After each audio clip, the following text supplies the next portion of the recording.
Listen, it took 3 years, but we finally got Crystal activated, and I'm low-key here for it. Let's talk about it.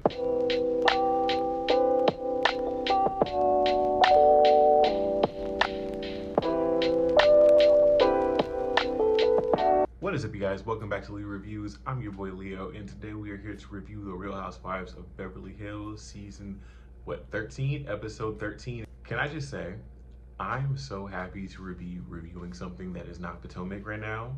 I mean, I'm gonna get to Potomac later, but I'm just happy to be doing something else because I need a break. The one thing about Beverly Hills is that Beverly Hills is low-key that girl. Beverly Hills has been that girl for a minute, but if you're not watching Beverly Hills, you're low-key missing out.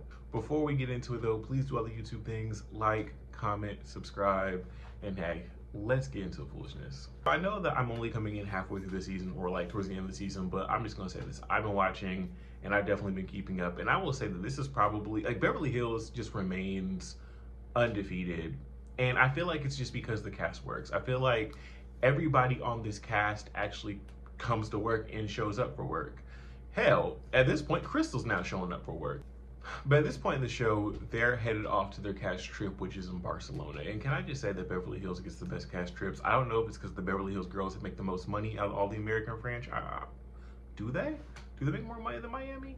I would say so. They're always somewhere in Europe. They're always somewhere nice. I feel like everybody else goes to like Mexico or, you know, just Mexico, just places like that, which, don't get me wrong, I love Mexico. I've been to Mexico, but like, I feel like it gets repetitive when everybody is always going to Mexico. Like, literally, what, OC went to Mexico like 2 years in a row. I want to say Miami's currently in Mexico. Like, I'm happy to see somewhere else. We get like a little montage of all the girls getting ready. You know, everybody's getting their stuff, they're packing, they're doing all their thing. And Sutton is with her assistant talking about the, you know, her bringing glam and all this stuff. And then she has her assistant bring out her friend. Now, I thought it was just going to be a person or even an animal. It technically was a person, but it was this person's ashes. Girl, why? Sutton was friends with this man. His name was Merce Cunningham. I've never heard of Merce Cunningham myself, but from the Google searches I've done, he seemed to be a very famous dancer and choreographer, and he just made a lot of waves in the industry, especially as it pertains to dance. And Sutton says that her and him were very, very close friends at one point, and she even worked from him. I think she worked with him back in the 90s. And so that is why she has his ashes, and she wants to take his ashes and she wants to spread it in Barcelona, which seems to be such a sweet thing to do. It's just the concept of traveling with somebody's ashes sounds crazy. Flash forward, we get to Spain. You know, we get on the plane to go to Spain. Everything is going good, right? We get on the Sprinter bus to go to Spain, and still everything is going good. We get to the house. Everything decently going good. They play this game, because of Sutton's trip, they play this game about how well you know Sutton. And everybody thought that Garcelle was going to get all the answers right. Garcelle ain't no shit. Garcelle ain't no shit. But you know who knew the answers? Erica did. And I was just like, that's crazy, because Sutton and Erica have been enemies for the last couple years. But hey, I mean, what's that saying? Keep your enemies close. Erica kept Sutton's ass hella close because she said, I need to know you. I need to know you just in case I need to read you. So Erica knew it. I will say, I'm liking this newfound group of Erica, Sutton, and Garcelle. It works. It really works. I feel like it should have been the group from the beginning. And if we're being honest with you, getting rid of Lisa Rinna has changed the trajectory of this cast so much. I feel like Lisa kept everybody just kind of confined in this very just negative place, in this negative bubble. And there was only the Fox Force 5 versus everybody else. But now that Lisa Rinna's gone, I feel like everybody's mixing and mingling. And now we're able to get new groups, new friendships. And it's actually a good show at this point. Like, I felt like the last couple of years of Beverly Hills, although I've enjoyed them, I feel like I was hate watching them. And I don't think I'm hate watching this season. I feel like this season I'm really just, I'm getting into it. I love the funness. I love how fresh and new it feels. I love everything about Beverly Hills, except for Anna Marie. But we'll get to that. We'll get to her in a second. You know, it's funny. Speaking of like knowing Sutton though, I actually met Sutton a couple of months ago over the summer. Funny story. So one thing about me, I live in Ohio, right? I live in the capital of Ohio. I live in Columbus, but like I live in Ohio. So I need you to understand how random it is that I met Sutton in Ohio. So I was chilling at this gay bar with my best friend. We're just having a conversation, talking, just blase here and there, right? I look to the right and I see this man kind of ushering out this blonde woman very, very quickly. And I said, oh, wow, that blonde lady looks very familiar to me. Never seen her before, but she looks familiar to me. And I look again, I'm like, hold on. I know this blonde lady. Who is this blonde lady? It was Sutton, y'all. It was Sutton at this random ass gay bar in Ohio with this random man. And so I walk up to the man and I say, hey, is that Sutton Strack? And he was like, you better believe it is. And I was like, okay. He was like, you want to take a picture? I said, hell yeah, I want to take a picture. So I got to meet Sutton, y'all. And can I just say, Sutton appears kind of like funny and all over the place and low-key neurotic on TV. In person, it's the same. In person, it's the same. She was such a sweetheart. I ended up telling her I love her so much on the show. And she was like, do you love me or do you love Erica Jane? And I was like, girl, I love you. I don't care about Erica Jane. We love you. And she was like, okay, good. So that was my experience meeting Sutton. She was such a sweetheart. Now they get to this villa, and this villa is beautiful. This villa is gorgeous. Their house, stunning, amazing, just in this beautiful little countryside in Spain. But the one thing about the villa that the host tells them is that the house might be haunted. This villa might be haunted, and now it's freaking everybody out. And y'all, I don't know, people get super duper scary and cringy when it comes to ghosts and stuff. Although I don't want to be in a house with a ghost, I don't think I would be as freaked out by it. But the girls seem to be really freaked out by this ghost because the whole episode, we're dealing, everybody's freaking out about this haunted house. The whole episode, it's a thing. They pick their rooms and they finally get dressed for dinner, and we get like a small little scene with Kyle and Dorit, and Dorit is giving Kyle a hard time about Kyle's clothes and about how Kyle's just sense of fashion has changed. But I mean, if you watch the rest of the season, everything about Kyle so far has changed. I mean, she's lost a bunch of weight working out. She looks great, by the way. She stopped drinking. She doesn't do any substances. She's just being very much overall healthy. She's dressing a little bit more provocatively nowadays. And it just feels like Kyle is at this point in life where she's ready for the next phase of her life. And it doesn't feel like her next phase is going to be a married phase. I feel like her next phase is going to be maybe by herself or with somebody else. Because it just, watching that show, you can tell she don't like her husband. Like, I don't even know if she loves him anymore. And it's so sad too, because Kyle and Doricio were such a good pairing. So they all get to dinner, and the chef comes out and he starts bringing them food. And he's a very attractive man. And the Erica and Garcelle start flirting with him, and I start laughing because that's the one thing Erica and Garcelle are gonna do. If they see a cute ass guy, they gonna flirt. They gonna flirt until they can't flirt no more. Like, that's just gonna be their thing.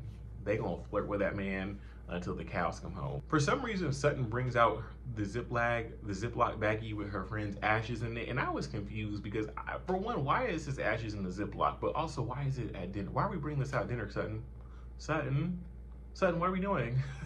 What is this, Sutton? Like, why? But, you know, she was trying to show reverence to her friend, and once again, while that's so sweet, Sutton, why? All is going well at dinner until Anna Marie decides that she wants to pipe up. And Anna Marie, to me, this season has been a flop. I don't enjoy watching her. And I hate to say, girl, I always root for everybody black. I was so excited that we got another black girl, but it's not you. Not you. I feel like you've done absolutely too much. Like, everything that you've been doing with Sutton as far as her health, everything that you're just doing in general is just not a cute look. And I for sure don't want you to be my anesthesiologist assistant. I don't want you anywhere near me if I'm ever getting surgery, because no thank you.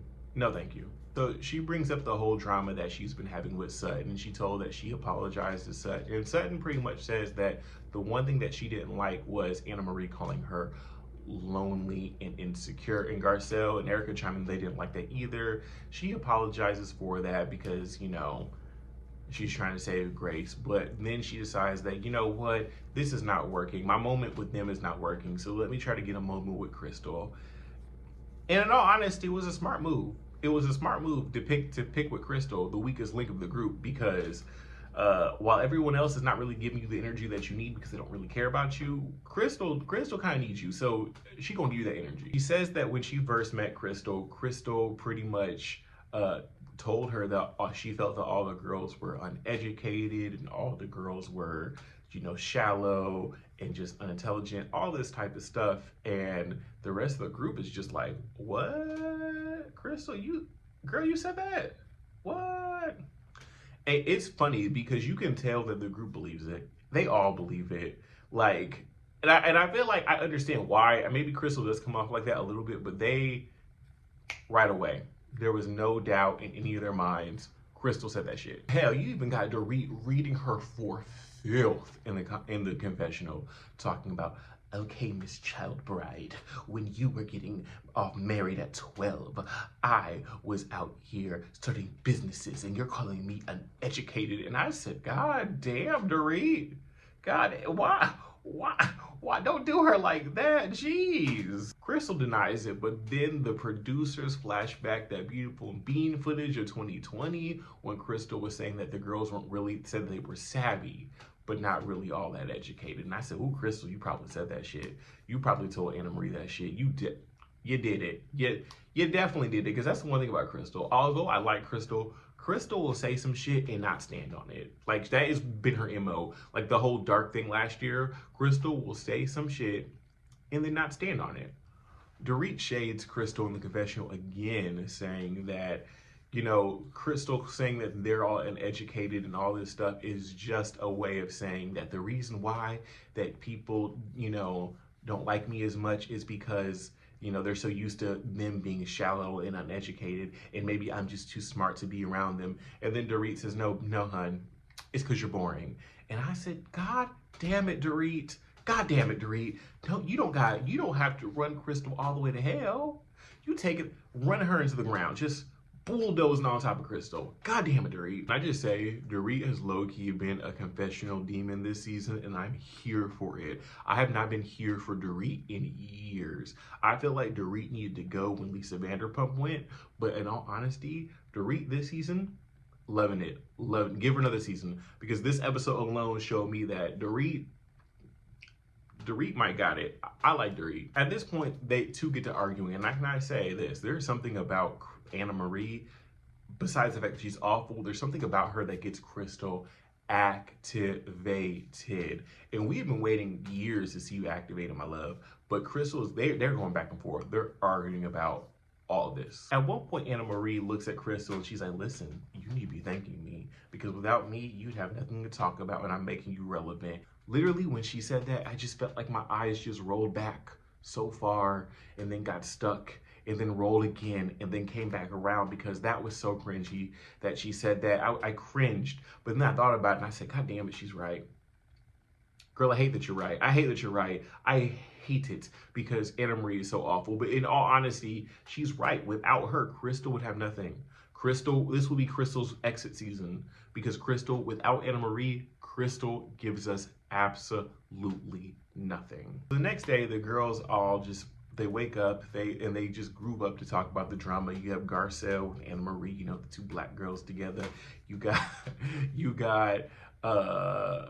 Dorit and Erica, you know, the fashion girls together. And then you got Crystal and Sutton talking. And honestly, it's interesting because Garcelle is asking Anna Marie, did Crystal really say this to you? Was this really a thing? Anna Marie was like, yes, she definitely said that to me.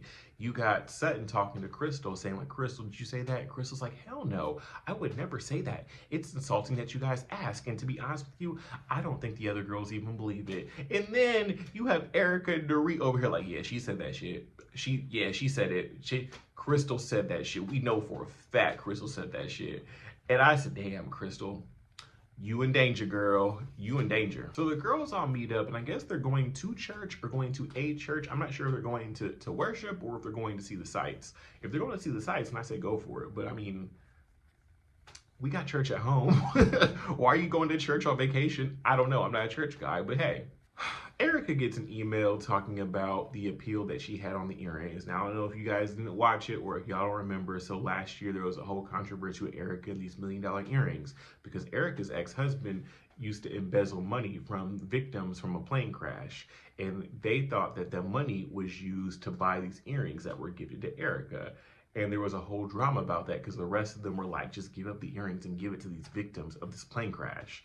And Erica's like, no, these are my earrings. I want to keep them because they're mine. So apparently she was ordered to give them over. And now with their appeal, they won their appeal, saying that the prosecutor of the court, they have to actually fully determine and fully show that these earrings came from stolen money. And Erica's excited for that because it kind of vindicates her name. But in all honesty, Erica, this didn't make you look great, my love. It didn't make you, I don't know. I didn't like watching it. I didn't like watching it. I didn't like seeing it. I didn't like seeing it at all. It just still kind of makes you look like an asshole. Because I get it. Like, even if you did not know what your husband was doing, even if those earrings weren't, something from like something that he embezzled, even if they weren't, your smugness about the whole entire situation is what's such an unattractive point to people. Like, literally, like, you just show compassion to these people that went through something horrible and then got defrauded. That's all people ever want from you, is to show compassion. It's not about whether or not you're right or wrong. It's just show compassion for the people. And that's what Erica has never done through this entire situation. Like, once again, girl, good for you, but what about the victims? At this point, they all, get dressed. They all go to the church. And on the way to the church, Crystal starts, I don't know. I think she was like feeling lightheaded. She was feeling sick. Her hands were shaking. Her veins were popping out. And they had to pull her on the side of the road. And that's when Anna Marie has to get out and look at her, because Anna Marie is a nurse and she wants to make sure she's good. And that's where it ends there. But I think it's funny how y'all was beefing at one point. Y'all was beefing yesterday, and now today Anna Marie's helping you out. But I'm interested to see where next week goes. But anyways, y'all, what do y'all think about the show? What do y'all think about Anna Marie? I don't know. I think Anna Marie is a flop. Anna Marie, to me, is the equivalent of NECA. She's more likable than NECA. I hate to say it. She's significantly more likable than NECA, but she's still a flop nonetheless. I feel like it's maybe, I don't know, if you're going to replace, add another black to the group, there was a better black than Anna Marie. There was a better one. Between her BS and her husband's BS, I don't care about her. I don't want to watch her. She's not fun to watch. Bring Cynthia on the show. Cynthia meshes with the group. She's friends with Sutton. She's friends with Garcelle. And she knows Kyle. And Cynthia low-key can read a bitch. So I feel like that would be a better grouping than whatever Anna Marie's trying to do. Just my personal opinion. But anyways, guys, that was my review for The Real Housewives of Beverly Hills. I don't know if you could tell, but I enjoyed reviewing this way much more because I didn't hate watch the show, goddammit. I enjoyed reviewing this. But anyways, guys, thank you so much for watching. Please do all the YouTube things. Like, comment, subscribe. You've heard my thoughts. I'd love to hear your thoughts. And hey, until the next one.